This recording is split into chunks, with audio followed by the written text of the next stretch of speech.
So I'm here at the Vermont Fuel Dealers Association meeting, here with Leslie Anderson of the Propane Gas Association of New England. Leslie, you were just telling me that in some ways propane is a renewable fuel, which is something I've never heard of. Tell us more about that.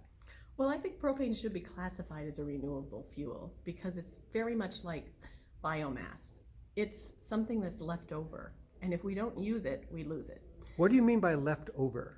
Well, we get the majority of our propane here in New England from natural gas processing.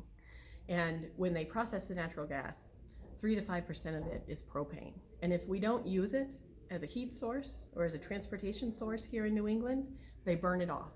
They just burn it off into the air. So the emissions are really carbon neutral because they're either going to burn it off or we can use it to offset emissions for something else. You just said propane as a transportation fuel. How is that?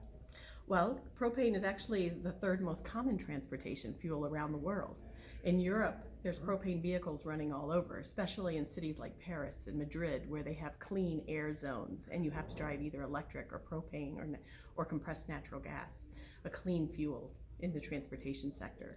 And in India and in Korea, there are propane vehicles everywhere that are used because they produce the lowest NOx of any combustion engine.